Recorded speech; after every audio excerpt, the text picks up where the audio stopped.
Hello everyone, कैसे आप सभी का एक बार फिर से हमारे यूट्यूब चैनल लर्निंग पल्स पे बहुत बहुत स्वागत है। और बच्चों, इस क्लास से पहले हमने अब तक 3 चैप्टर जो है वो डिस्कस कर दिए हैं। आपके 3 जो इम्पोर्टेंट चैप्टर है अलजेब्रा के, उन चैप्टर्स को हमने बहुत अच्छे से बच्चों मास्टर किया है।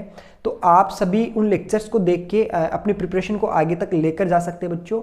और आज की क्लास में हमारा जो नेक्स्ट चैप्टर जो होने वाला है, ये भी अलजेब्रा का ही पार्ट है। और ये नेक्स्ट चैप्टर हमारे पास में बच्चों है pair of linear equation in 2 variable, जो आपके सामने लिखा हुआ है।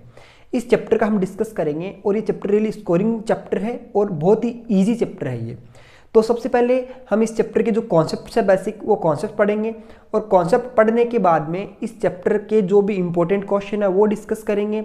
किस किस टाइप के क्वेश्चन इस पे पूछे जाते हैं वो सारी बातें डिस्कस करेंगे। और इसके अलावा हम अभी इसके जो भी PYQs हैं वो सारे के सारे इसके PYQs जितने भी टाइप के बनते हैं वो लगभग PYQs हम इसमें डिस्कस करेंगे बच्चों। और यदि इस चैप्टर को आप अच्छे से मास्टर करना चाहते हो तो इसकी थ्योरी के साथ साथ आपको जो भी PYQs मिलते हैं उन PYQs को सोल्व कीजिए। यदि आप इतना काम करते हो तो आप इस चैप्टर में बहुत जल्द मास्टर हो जाओगे। तो अब बिना देरी के हम अपने लेक्चर को स्टार्ट करते हैं। और जो बच्चे हमारे चैनल पे अभी नए जुड़े हैं वो बच्चे चैनल को लाइक कीजिए, सब्सक्राइब कीजिए और अपने फ्रेंड्स के साथ शेयर कीजिए, ताकि आपको अभी एग्जाम से जस्ट पहले ये पूरा का पूरा क्वालिटी कंटेंट जो प्रोवाइड करवाया जा रहा है उस कंटेंट का लाभ सभी बच्चों तक पहुँच सके और सभी बच्चे इस लेक्चर सीरीज का लाभ उठा सके। तो बच्चों अब स्टार्ट करते हैं अपन pair of linear equations in 2 variables. इसकी बच्चों यदि अपन बात करें तो बच्चों सबसे पहले मैं इस वर्ड की बात करना चाहूँगा। पेयर की बातें सारी छोड़ो, लीनियर की वर्ड की बात करना चाहूँगा। देखो, मैथ में हमने अभी कुछ दिनों पहले जो पॉलिनोमियल चैप्टर पढ़ा था उसमें मैंने एक बात बताई थी आपको कि आपका जो PX जो होता है, कौन है PX, polynomial in terms of x, ये जो है ये आपका यदि इस फॉर्म का हो जाए, किस फॉर्म का, ax प्लस बी फॉर्म का हो जाए, तो इसे बच्चों बोलते हैं लीनियर इक्वेशन। लीनियर इक्वेशन तो 0 के इक्वल करने पे बनेगी। Polynomial in one variable, in one variable. Clear है सभी बच्चों के बात? P of x equal to ax plus b type का कोई एक्सप्रेशन, इस एक्सप्रेशन में क्या है कि आपके पास में x जो है वो एक वेरिएबल है, तो इसको बोलेंगे linear polynomial in one variable. और बच्चों इसकी डिग्री जो है वो कितनी है, 1 है। तो एक polynomial of degree 1 is called linear polynomial. तो इसकी डिग्री कितनी है बच्चों, 1 इसकी डिग्री है, तो लीनियर पॉलिनोमियल हुआ। पहली बात तो ये, जिसकी डिग्री 1 होगी वो कैसा होगा, लीनियर पॉलिनोमियल होगा। इसके बाद में सर डिग्री तो 1 है और वेरिएबल देखो कितना, यहाँ पे x केवल 1 वेरिएबल है, तो इसको क्या बोलेंगे, लीनियर पॉलिनोमियल इन 1 वेरिएबल। बच्चों जैसे आप इसको क्या करते हो, ax plus b equal to 0 कर देते हो, तो आपका लीनियर पॉलिनोमियल जो था वो क्या बन जाएगा, लीनियर इक्वेशन बन जाएगा। क्लियर है सभी की यहाँ तक की बात? क्लियर है सर? क्लियर है। तो इसके बाद अब ध्यान से देखो आप, लीनियर इक्वेशन जो होती है उसका ग्राफ हमेशा बच्चों लाइन होता है। उसका ग्राफ क्या होता है, लाइन होता है। और इसके बाद में इसके नंबर ऑफ सॉल्यूशन की यदि बात की जाए, किसके नंबर ऑफ सॉल्यूशन की, 1 वेरिएबल की लीनियर इक्वेशन जो होती है उसके नंबर ऑफ सॉल्यूशन की बात की जाए तो आपके पास में 1 सॉल्यूशन मिलेगा। क्या मिलेगा, 1 सॉल्यूशन। और 1 सॉल्यूशन जो होता है इसको बच्चों मैथ में बोलते हैं यूनिक सॉल्यूशन। क्या बोलते हैं, यूनिक सॉल्यूशन। सभी बच्चों की बात समझ आ रही है ये वाली? 1 सॉल्यूशन को ऐसे भी बोलते हैं, नंबर ऑफ सॉल्यूशन जो है अपने पास में 1 है तो इसको बोलेंगे अपन यूनिक सॉल्यूशन। ये बात थी अपने पास में ax plus b equal to 0 की। और ax plus b equal to 0 जो होता है वो आपकी लीनियर इक्वेशन होती है, इसका ग्राफ लाइन होता है और इसके जो नंबर ऑफ सॉल्यूशन होते हैं वो कितने होते हैं, 1 होते हैं। तो सर फिर लीनियर इक्वेशन इन 2 वेरिएबल क्या होती है, मैं फिर बात कर रहा हूँ यहाँ पे, पेयर की बात नहीं कर रहा हूँ, लीनियर इक्वेशन इन 2 वेरिएबल। इसकी बात करें तो अपने पास एक पॉलिनोमियल है px equal to ax plus by plus c। इसको px की जगह अपन pxy लिख लेते हैं, ज़्यादा बेटर रहेगा। ये जो पॉलिनोमियल आपके पास लिखी हुई है इसमें देखो क्या है, दोनों वेरिएबल की डिग्री तो देखो कितनी कितनी है, 1 1 है।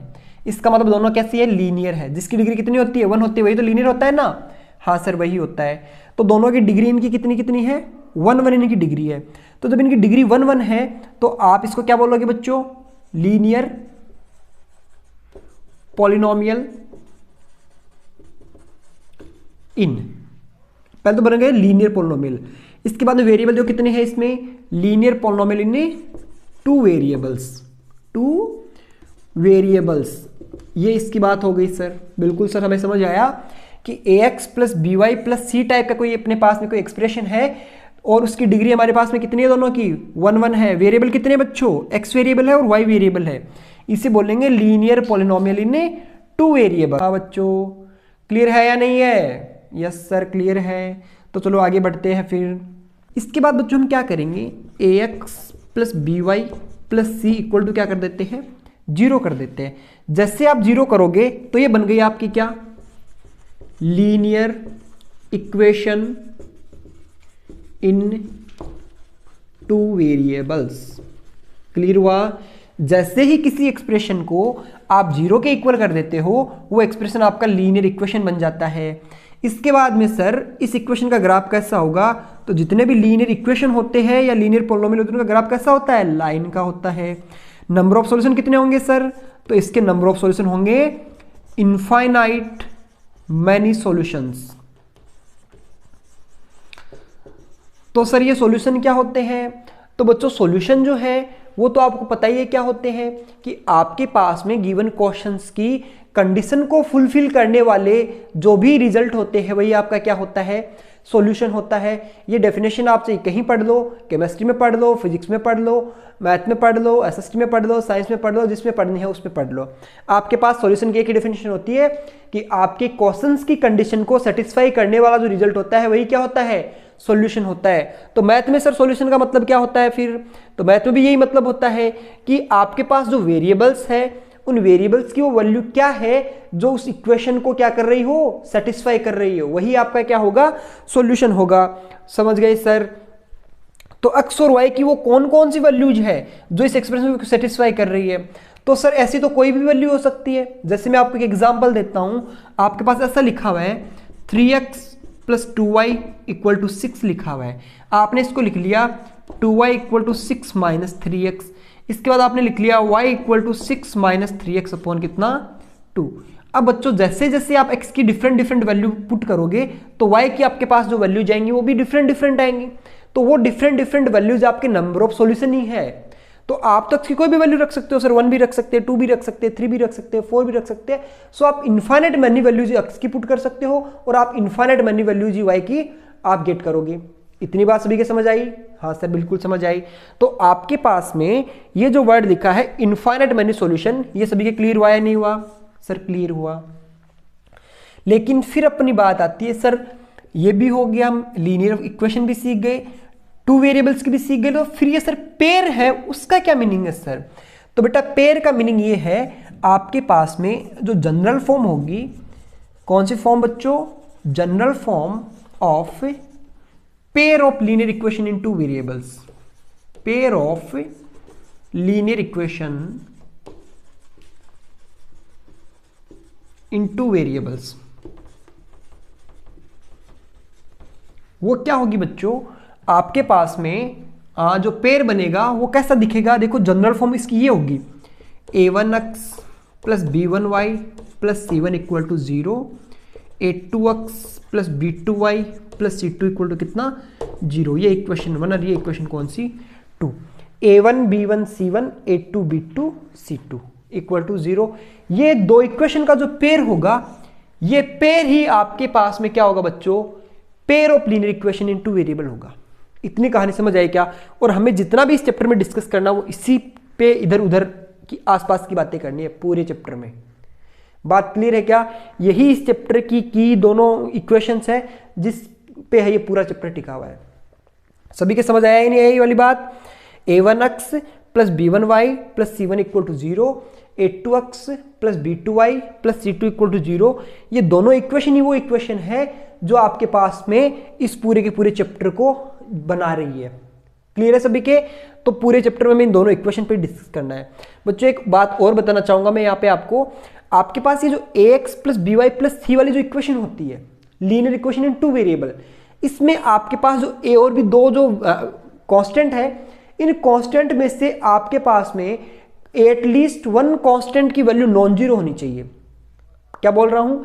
इन दोनों में से एक वेरिएबल की जो वैल्यू है वो आपके पास में नॉन जीरो होनी चाहिए। सर नॉन जीरो होने का क्या मतलब हुआ सर? मतलब इन दोनों की वैल्यू एक साथ जीरो नहीं होनी चाहिए। यदि इन दोनों की वैल्यू एक साथ जीरो हो जाती है तो ये वाली टर्म भी जीरो, ये टर्म भी जीरो और सी इक्वल टू भी कितना? जीरो। मतलब क्वेश्चन में पूरा सब कुछ क्या हो गया? जीरो हो गया। इसका मतलब ये दोनों वेरिएबल, दोनों कांस्टेंट जो है ए और बी, इन दोनों की वैल्यू एक साथ जीरो नहीं हो सकती। ये बात सर क्लियर है? एक जीरो होगा चलेगा लेकिन दोनों एक साथ जीरो नहीं होंगे। तो चलो अब आगे बढ़ते हैं। देखो हम, तो हमारा जो पूरा चैप्टर है वो इन्हीं इक्वेशन पे टिका हुआ है। a1x plus b1y plus c1 equal to 0, a2x plus b2y plus c2 equal to कितना? 0। इन दोनों इक्वेशन पे अपना चैप्टर टिका हुआ है। इसके बाद सर अब करना क्या है इस चैप्टर में?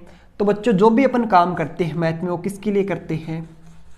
सॉल्यूशन के लिए करते हैं। जो भी क्वेश्चन पढ़ते हैं सारे सॉल्यूशन करने के लिए पढ़े जाते हैं अपने पास। तो सॉल्यूशन सर कैसे करेंगे सर? तो बच्चों सॉल्यूशन करने के आपके पास में दो तरीके होंगे। कितने तरीके होंगे? दो तरीके होंगे। कौन कौन से सर? एक तो होगा बच्चों ग्राफिकल मेथड। कौन सा मेथड है? Graphical method. पहला मेथड है कौन सा? Graphical method. अब दूसरा मेथड कौन सा है सर? तो दूसरा मेथड बच्चों आपके पास में है अलजेब्राइक मेथड। समझ रहे हो सारे बच्चे? दो मेथड है सॉल्यूशन करने के अपने पास, ग्राफिकल मेथड और अलजेब्राइक मेथड। अलजेब्राइक मेथड जो होते हैं उनके खुद 3 टाइप के होते हैं। वो कितने टाइप्स के होंगे? वो खुद 3 टाइप्स के होंगे। और वो कौन कौन से होंगे सर? सो सबसे पहले आपके पास होगा सब्स्टिट्यूशन। कौन सा? Substitution method. सर समझ गए। दूसरा कौन सा होगा सर? दूसरा होगा एलिमिनेशन। समझ गए सर। तीसरा कौन सा होगा सर? तीसरा होगा बच्चों क्रॉस मल्टीप्लिकेशन मेथड। कई बच्चों ने इसका नाम नहीं सुना होगा क्योंकि उनके टीचर ने अभी नहीं पढ़ाया है। क्यों नहीं पढ़ाया सर? उसकी बात भी अभी थोड़ी देर बाद करेंगे। बच्चों अपने पास में इन इक्वेशन के सॉल्यूशन की हमें चर्चा करनी है। सॉल्यूशन में हम देखेंगे ग्राफिकल मेथड और अलजेब्राइक मेथड। ग्राफिकल मेथड खुद 3 टाइप से इनको डिफाइन किया हुआ है। मतलब इस अलजेब्राइक मेथड जो है, अलजेब्राइक मेथड जो है इसके खुद के 3 टाइप बनाए हुए हैं, सब्स्टिट्यूशन, एलिमिनेशन और क्रॉस मल्टीप्लिकेशन। ये 3 मेथड अपने पास में किसके है? अलजेब्राइक मेथड के। मतलब मेथड ये नहीं है, मेथड ये तीनों है। ये तो टॉपिक समझ सकते हो इसको कि ग्राफिकल मेथड और अलजेब्राइक मेथड, इसके तीनों फॉर्म बने हुए हैं, सब्स्टिट्यूशन, एलिमिनेशन और क्रॉस मल्टीप्लिकेशन मेथड। इसके बाद में बच्चों आपको करना क्या है? अब ध्यान से सुनो। आपके एग्जाम में इसके भी क्वेश्चन पूछे जाते हैं और इसके भी क्वेश्चन पूछे जाते हैं और इंपॉर्टेंट दोनों ही मेथड है। पूरे चैप्टर में काम इन्हीं से होना है। अब इनमें से देखो, ये मेथड आपको पढ़ना है और ये मेथड आपको पढ़ना है। ये जो मेथड है नेक्स्ट वाला, ये आपके सीबीएसई के सिलेबस में नहीं है। जो मेथड थर्ड है ये सीबीएसई के सिलेबस में नहीं है, तो इसको बेचारे को ऐसे ही छोड़ देते हैं अकेला ही। ठीक है, तो क्रॉस मल्टीप्लिकेशन मेथड हमें नहीं पढ़ना, ये बात भी ध्यान दो आप। सॉल्यूशन जो है ग्राफिकल मेथड, अलजेब्राइक मेथड, इसमें आपको 2 ही पार्ट पढ़ने हैं, सब्स्टिट्यूशन और एलिमिनेशन। क्लियर है क्या सभी बच्चों के? हाँ सर बिल्कुल क्लियर है ये तो। इसके बाद और क्या पढ़ना है बच्चों? इसके बाद में आपके पास में कुछ कंडीशंस होंगी। क्या होंगी? कुछ कंडीशंस होंगी। किसके लिए होंगे sir condition?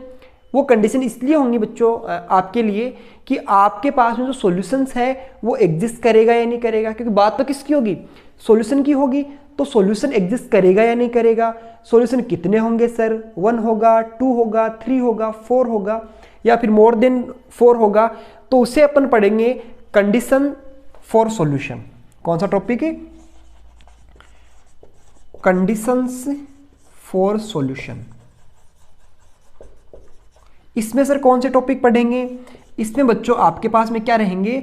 a1/a2 is not equal to b1/b2, a1/a2 equal to b1/b2 is not equal to c1/c2, a1/a2 equal to b1/b2 equal to c1/c2। ये चीजें इसके अंदर डिस्कस की जाएंगी। इसके बाद में इसका लास्ट जो टॉपिक बचेगा वो कौन सा बचेगा? वर्ड प्रॉब्लम्स बचेंगी। क्या बचेंगी? Word problems बचेंगी।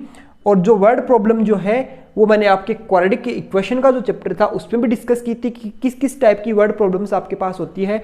वही सिमिलर सी प्रॉब्लम रहेंगी, केवल क्वेश्चन की जो फ्रेमिंग होगी क्वेश्चन के आंसर करने की वो थोड़ी सी डिफरेंट होंगी।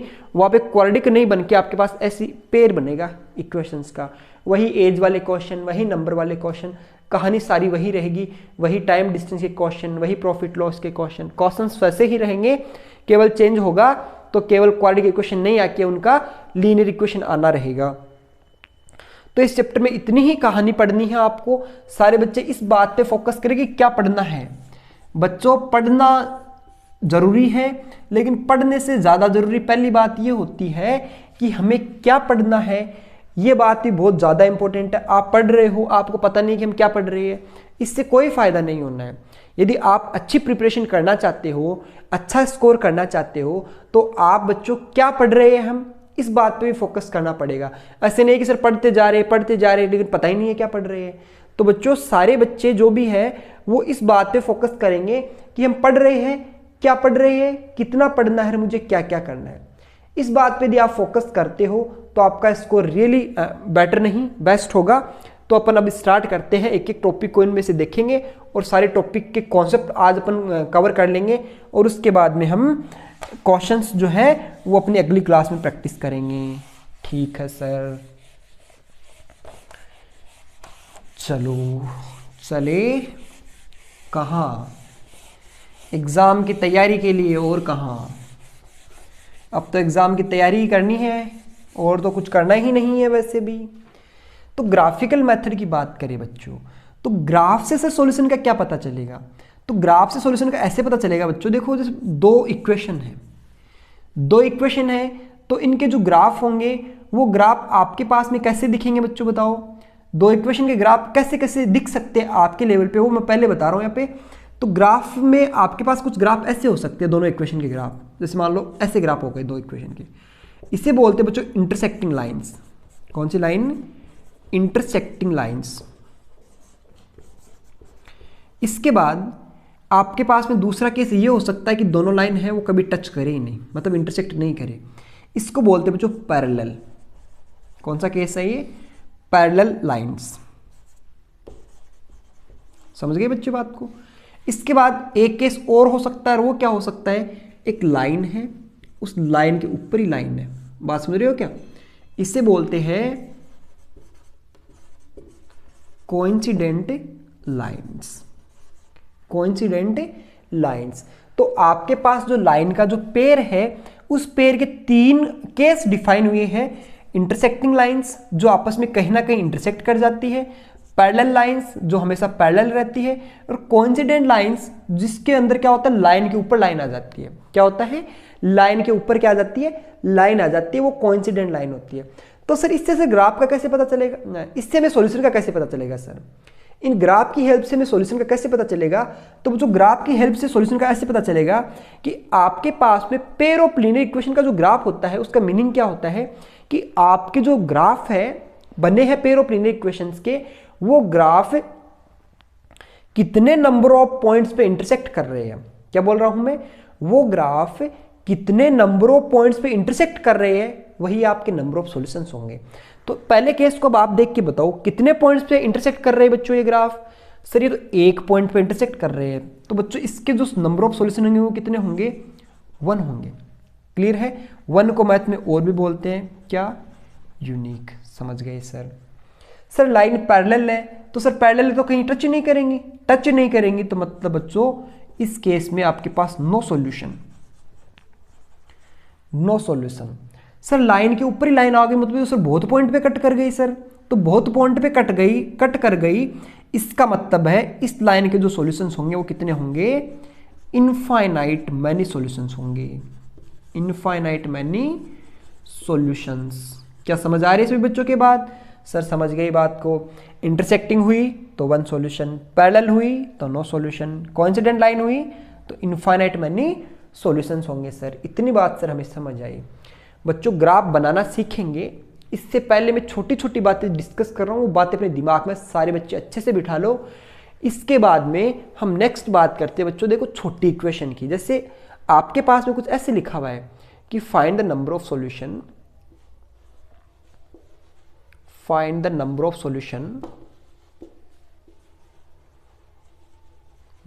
सॉल्यूशन ऑफ द इक्वेशंस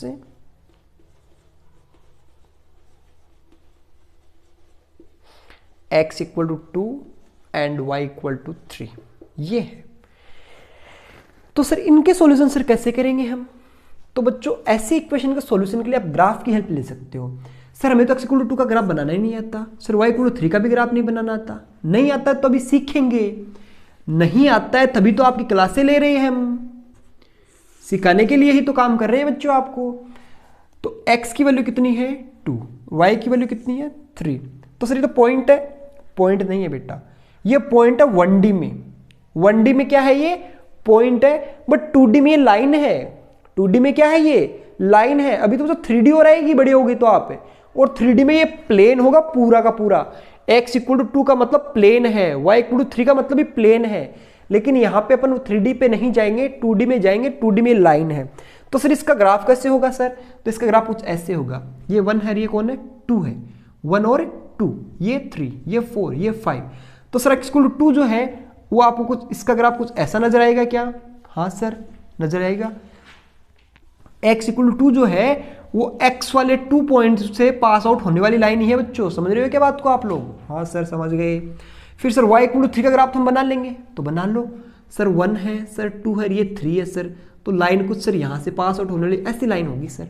हाँ जी बिल्कुल ऐसी ही होगी। अब बच्चों ध्यान से देखो, ये लाइन किस पॉइंट पे इंटरसेक्ट कर रही है बच्चों? देखो कौन सा पॉइंट है ये? सर ये पॉइंट तो सर हमें पता है कौन सा है। सर यहाँ पे मैं 2 चल के आया हूँ, यहाँ पे 3 आया हूँ, 2,3 सर ये पॉइंट है। तो सर ये तो एक पॉइंट पे इंटरसेक्ट कर रही है, तो बिल्कुल सही है। एक पॉइंट पे इंटरसेक्ट कर रही है तो कितने नंबर ऑफ सॉल्यूशन होंगे सर? 1 सॉल्यूशन होगा। क्लियर है क्या? जिसको मैं बार बार कह रहा हूँ, रट लो इस नाम को बच्चों, यूनिक सॉल्यूशन। क्लियर है सभी के ये वाली बात? सर ये तो हमें समझ आ गया। तो अब बताओ मुझे, ऐसी इक्वेशन लिखी हुई है x इक्वल टू 0 और एंड y इक्वल टू इस बार नहीं लेंगे, इस बार लेंगे x इक्वल टू 5। तो सर x इक्वल टू 0 वाली लाइन कौन सी होगी सर? 0 सर यहाँ है, तो सर 0 यहाँ है तो लाइन कौन सी होगी सर? हमें तो लाइन का पता ही नहीं है। तो बेटा x इक्वल टू 0 यहाँ पे है, तो आपके पास में लाइन कौन सी होगी? ये लाइन होगी बच्चों। कौन सी लाइन होगी? ये लाइन। सर ये तो y एक्सिस है, बिल्कुल y एक्सिस है। और y एक्सिस के ऊपर आप कहीं चले जाओ, देखो यहाँ जाओ x की वैल्यू 0 है सर, यहाँ जाओ x की वैल्यू सर 0 है, यहाँ जाओ x की वैल्यू 0 है, पूरी लाइन पे x की वैल्यू 0 है। तो इस लाइन का ही नाम x इक्वल टू 0 है। समझे या नहीं समझे? हाँ सर इस बार तो बात समझ आई सर कि इस लाइन पे सारी की सारी x की वैल्यूज क्या है? देखो 0 है, मतलब ये लाइन ही आपकी x इक्वल टू 0 वाली लाइन है। तो सर फिर ये लाइन कौन सी है सर? तो सर तो हमें भी पता चल गई ये लाइन तो y इक्वल टू 0 वाली लाइन है। बहुत बढ़िया। पता क्यों नहीं चलेगा आपको? जी सर। इसके बाद दूसरा क्या? x equal to 5। तो ये 1 2 3 4 5, तो वो लाइन कुछ इधर से ऐसे पास आउट होते हुए आपको दिखेगी 5 वाले पॉइंट से। इधर बना लेते हैं अपन लोग, मार्क कर लेते हैं 5, अपने घर की बात है ये तो अब बताओ नंबर ऑफ सॉल्यूशन कितने होंगे?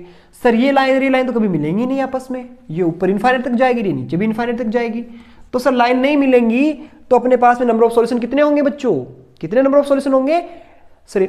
9 सॉल्यूशन होगा सर। लाइन मिल ही नहीं रही है, इंटरसेक्ट कर ही नहीं रही है, मतलब सॉल्यूशन नहीं होगा। इतनी बात समझ आई?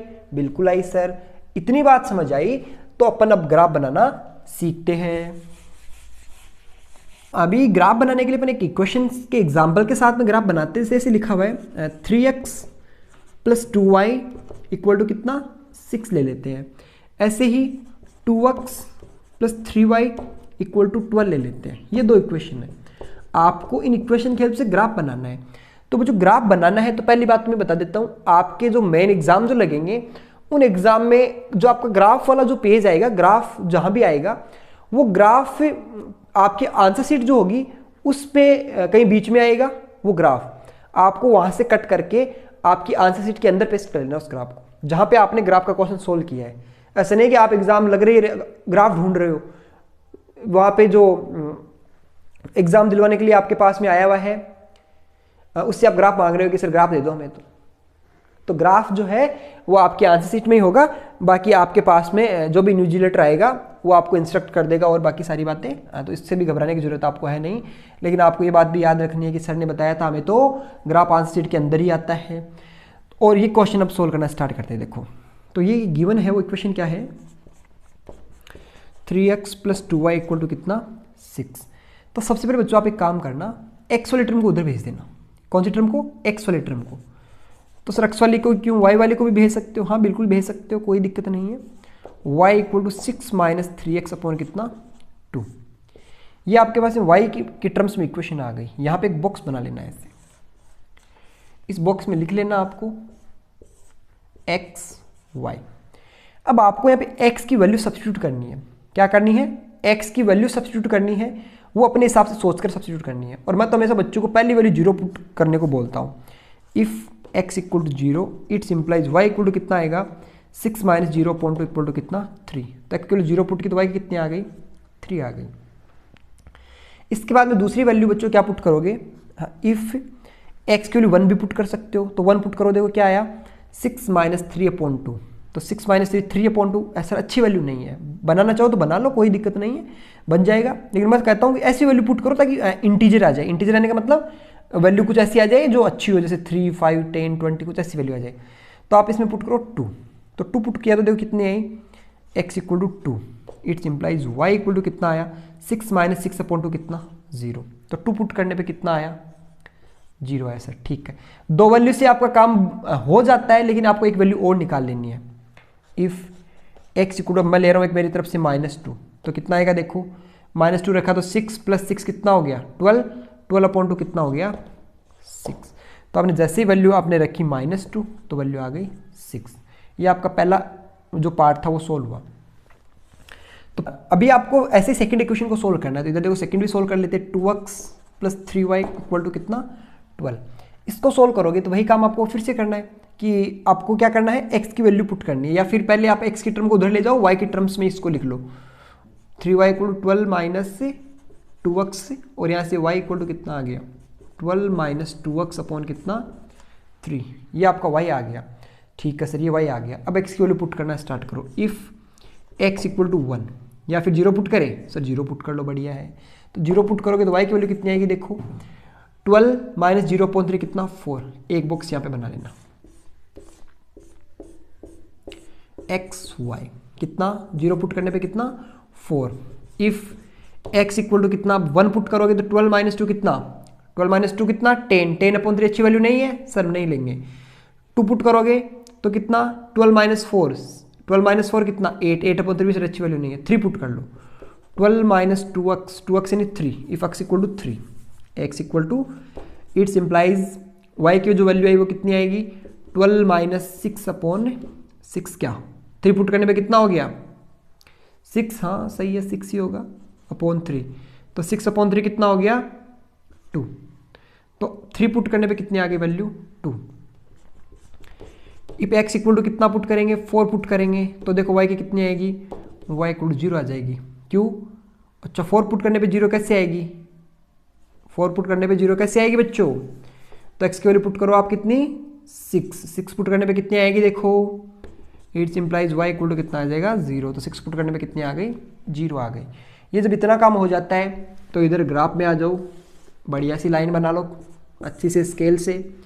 अच्छा सर के पास स्केल नहीं है ना, इसलिए टेढ़ी बनी है ये, चलो करते हैं सीधी। यदि आपने स्केल का यूज नहीं किया ना तो आपसे ऐसी ही लाइन बनेंगी, इसलिए आपको क्या यूज करना है, स्केल यूज करना है, ठीक है। यहाँ पे आपका ओरिजिन है जिसको आप 0 दोगे नाम, x है, x डेस है, y है एंड y डेस है। अब क्या करेंगे सर, इस पे आप पॉइंट पुट करोगे। अब सर पॉइंट किस हिसाब के, 1 2 3 4 5 कैसे ले सर, तो आपके ग्राफ पे कुछ ऐसे कॉलम होंगी, 1 2 3 4 5 6 ऐसे लिखे हुए होंगे, 1 2 3 4 5 6, 1 2 3 4 5 6 ऐसे कुछ बने हुए हैं। इधर 1 2 3 4 5 6 नेगेटिव होंगे वैसे, इधर ऐसे सर ऐसे 1 2 3 काउंट कर रहे हो आप, मैं सोचना कि सर तो पॉजिटिव कैसे काउंट कर रहे हैं, मैं तो ऐसे काउंट कर रहा हूँ, एक काउंटिंग हो रही है अभी आपके पास में। इधर की साइड नेगेटिव होंगे, इधर की साइड भी नेगेटिव होंगे, इधर पॉजिटिव होंगे, ऊपर भी पॉजिटिव होंगे। अपवर्ड डायरेक्शन में पॉजिटिव, इस डायरेक्शन में पॉजिटिव, इधर आप आओगे नेगेटिव, डाउनवर्ड भी नेगेटिव। ठीक है, अब आप सबसे पहले ऊपर स्केल लिखोगे। क्या लिखोगे बच्चों? स्केल। स्केल क्या होता है सर? स्केल क्या होता है? ये आपके पास 1 सेंटीमीटर है। कितना है ये? 1 सेंटीमीटर वाले पार्ट को आप कितना लेते हो? जैसे मैं अभी लिख रहा हूं scale on x axis and y axis. Y axis is equal to क्या आएगा? 1 सेंटीमीटर इक्वल टू, आप यहाँ चाहो तो 10, 20, 30, 40, 50, 60 जो लेना चाहो वो ले लो।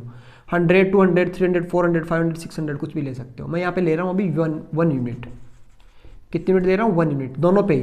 तो 1 2 3 4 5 6, यहाँ पे 1 2 3 4 5 6, -1 -2 -3 -4 -5 -6, -1 -2 -3 -4 -5 -6। पुट करना स्टार्ट करो। 0 पे कितना? 3। 0 पे कितना? 3। तो 0 कहाँ है? 0 कहाँ है बच्चों?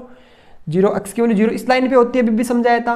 और 6 यहाँ पे सर ये लो 0,6। 0,6 नहीं है, 0,3। 0,3 पॉइंट का नाम देना 0,3। दूसरा है सर 2,0। तो 2 कहाँ है सर? ये रहा 2, तो इसका नाम दे दो 2,0।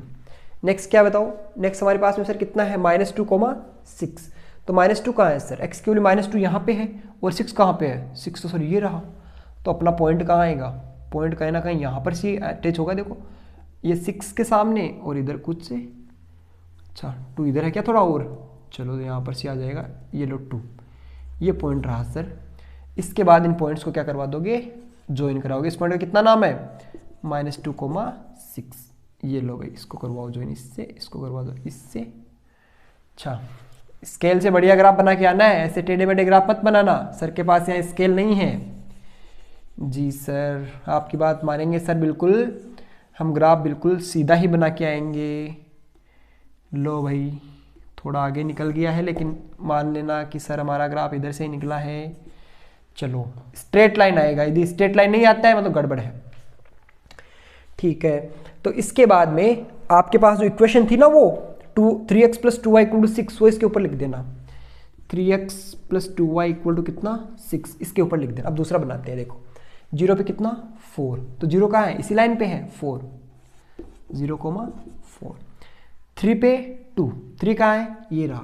3 पे 2, 2 कहाँ है? ये रहा सर, बिल्कुल सर। तो पॉइंट का नाम देना 3,2।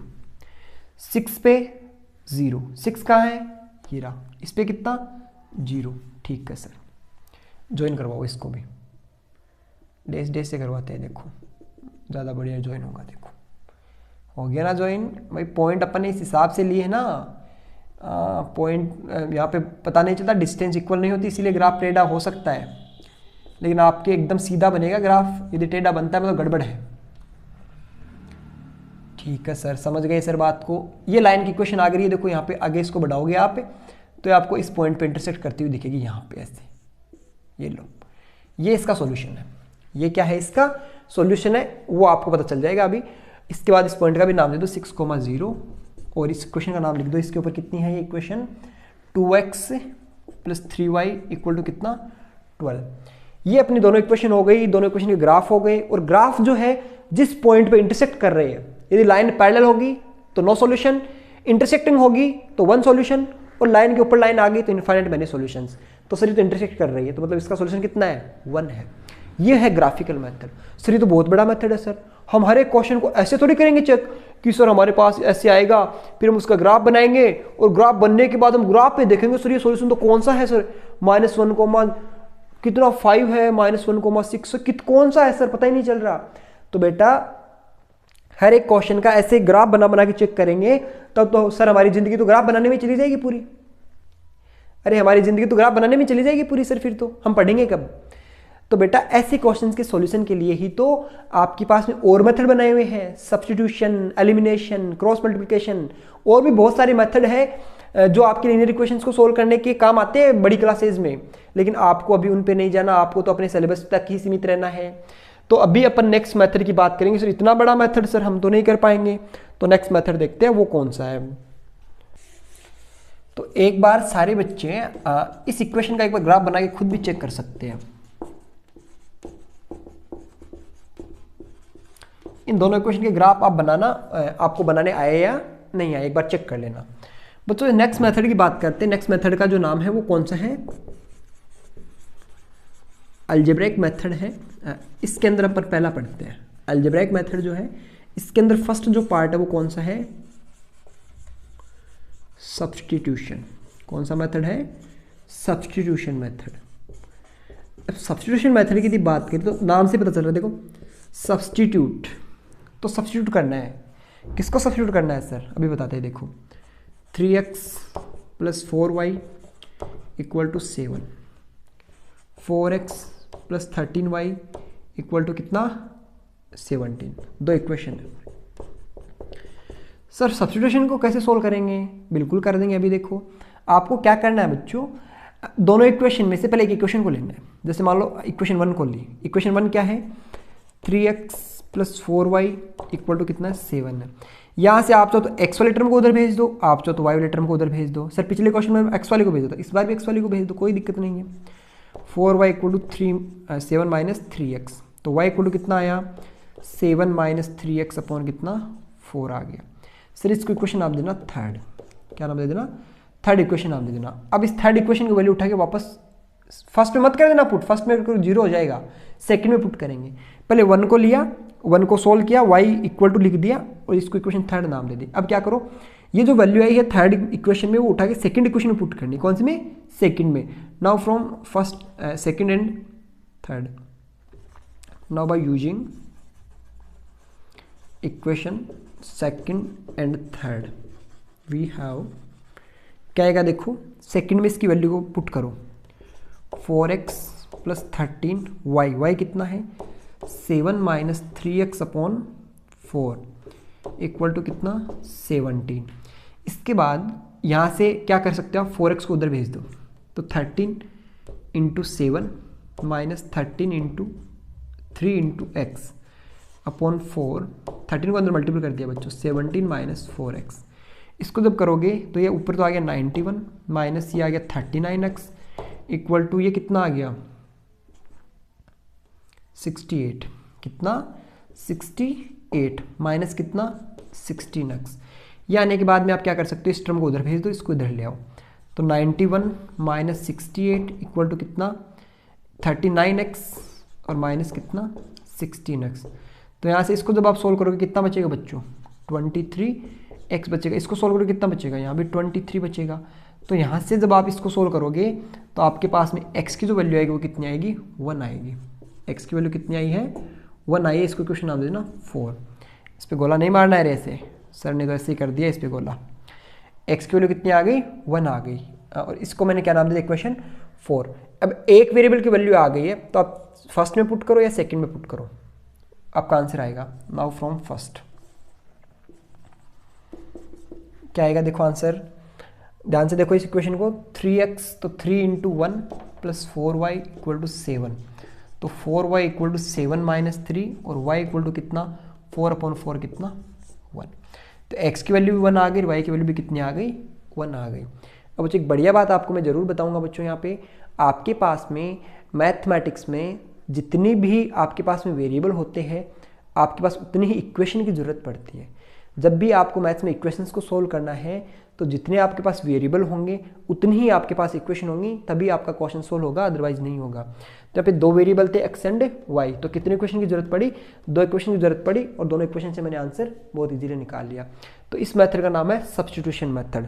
अब हम थर्ड मेथड पे जाएंगे और उसका नाम है एलिमिनेशन। ठीक है, ग्राफिकल हो गया, सब्स्टिट्यूशन हो गया सभी का, और अपना थर्ड मेथड कौन सा है? एलिमिनेशन। मतलब अलजेब्राइक का सेकंड पार्ट है, वैसे अपना थर्ड मेथड है। चलो चलते हैं, सोने के लिए नहीं, अभी तो पढ़ना है बच्चों। Yes sir. तो नेक्स्ट मेथड क्या है अपने पास?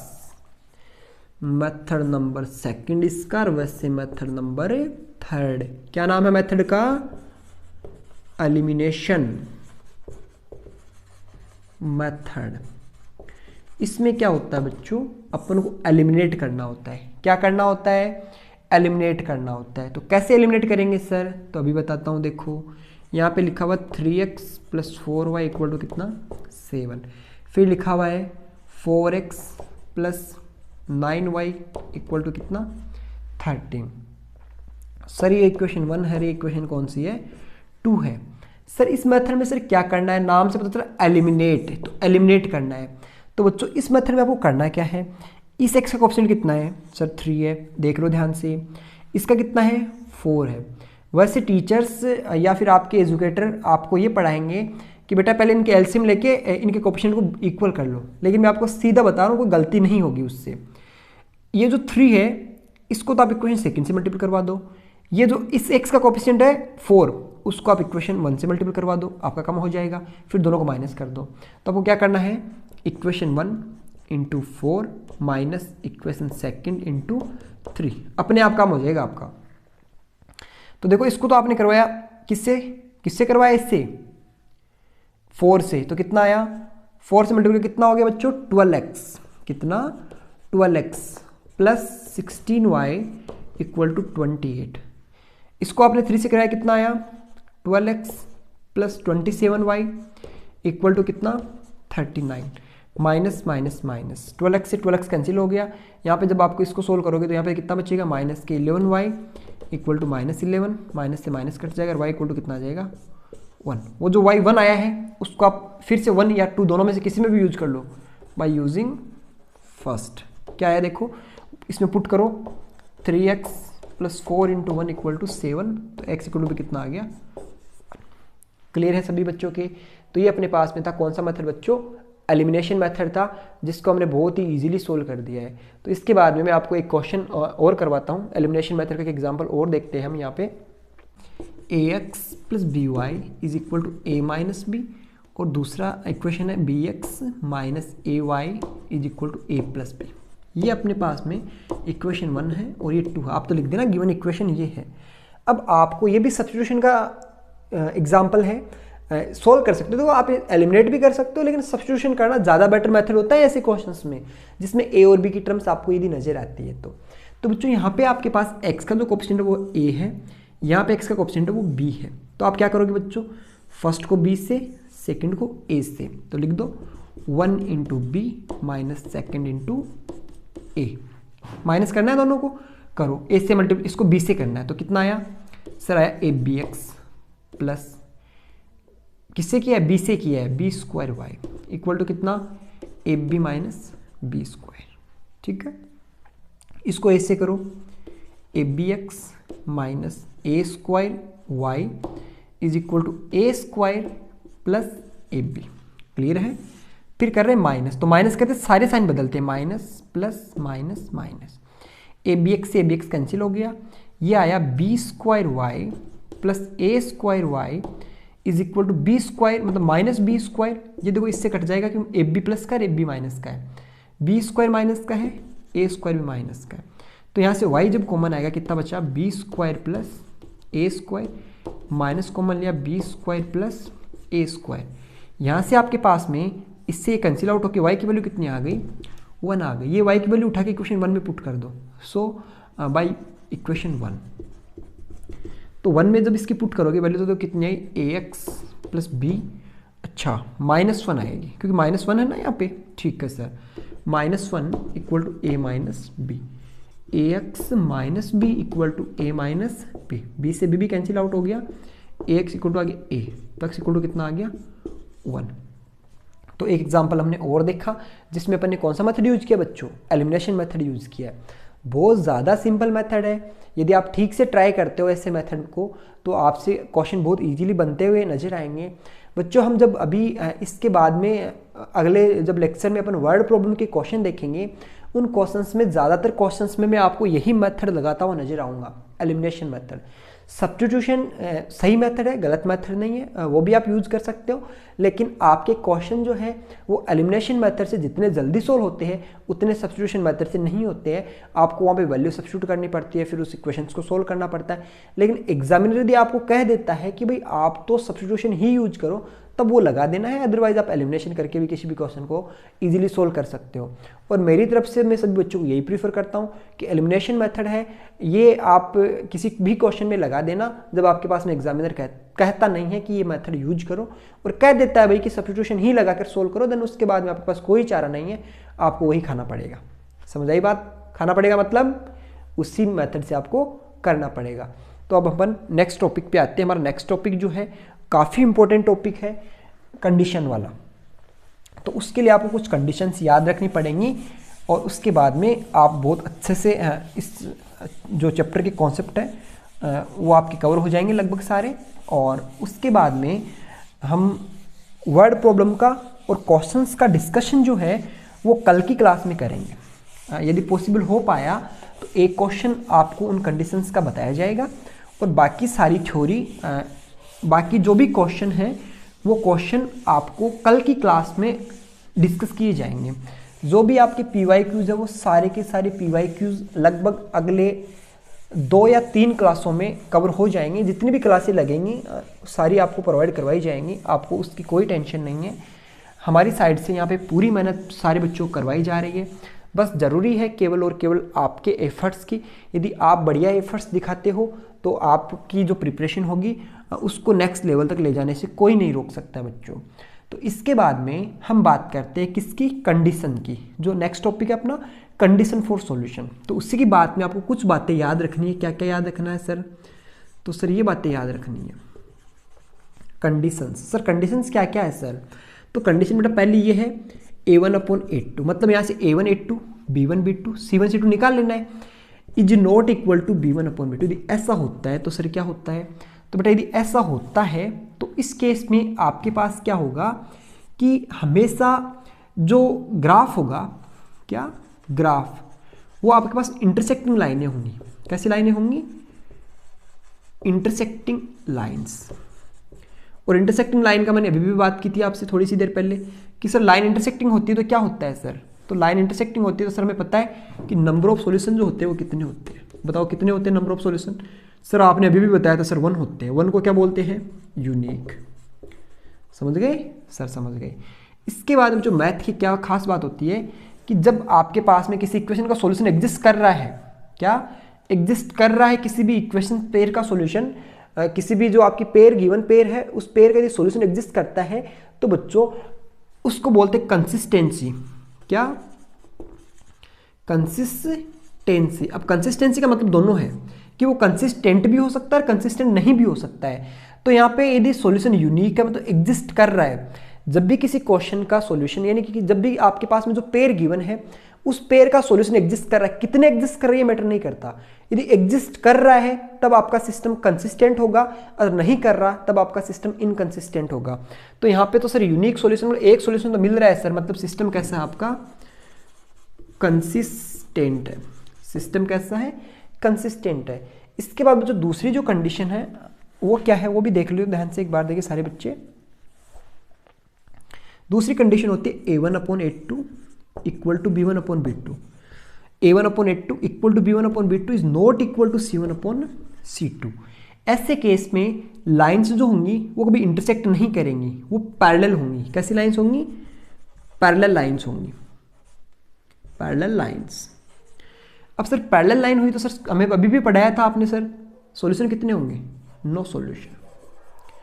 और सॉल्यूशन नहीं होता सर, अब ये बात भी आपने बता दी सर, तो सिस्टम कैसा होगा? इनकंसिस्टेंट होगा। Is it clear sir? Clear. इसके बाद नेक्स्ट केस आपके पास है A1/A2 equal to B1/B2 is equal to C1/। यदि ये वाली चीज भी इसके इक्वल हो जाए, इस केस में आपके पास में आपकी जो लाइंस होंगी वो लाइंस कैसी होंगी? कोइंसिडेंट लाइन होंगी। मतलब सर मतलब लाइन के ऊपर लाइन आ जाएगी, ये बात भी मैंने समझाई थी। और सर आपने समझा दिया था मैं सारी बातें। सॉल्यूशन कितने होंगे? Infinite many solutions. Is it clear? Infinite many solutions होंगे। सर फिर तो सर सॉल्यूशन एग्जिस्ट तो कर रहे हैं और ये बात भी आपने समझाई है, तब भी सिस्टम कैसा होगा? कंसिस्टेंट होगा। सर समझ गए सर बात को? तो बच्चों आपके पास ये कंडीशंस है 3, और इस कंडीशन से आपके पास में इस साल आपकी सीबीएसई में 2025 में आपका पेपर होगा, उस पेपर में एक क्वेश्चन 100% एक क्वेश्चन इस इंडेक्स से आपको नजर आएगा। यदि आप इस इंडेक्स को ठीक से करते हो तो आपका क्वेश्चन जो है वो 1 मार्क का भी हो सकता है और आपका क्वेश्चन सब्जेक्टिव 3 मार्क्स का भी हो सकता है। और चांसेस क्वेश्चन एमसीक्यू बनने के ही है यहाँ से, क्योंकि कंडीशंस एमसीक्यू के लिए ही बनी हुई है, तो एमसीक्यू क्वेश्चन इससे बहुत बढ़िया बन सकता है। लेकिन बच्चों क्वेश्चंस को आपको इधर से नहीं पूछा जाएगा, क्वेश्चन इधर से पूछा जाएगा। आपके पास 2 इक्वेशन जो है वो गिवन होंगी।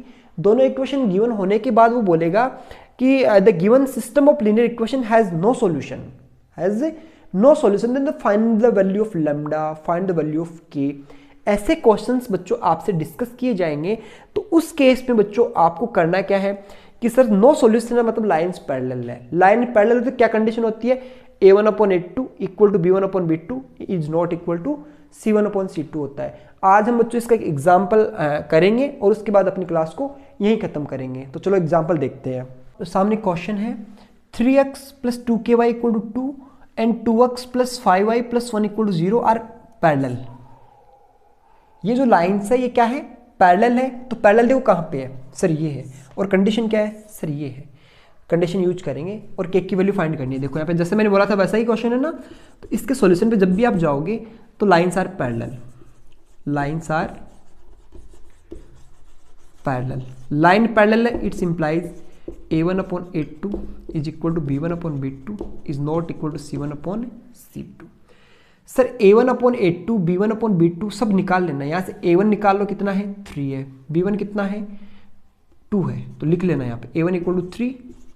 अच्छा b1 a2 है, a2 कितना है 2।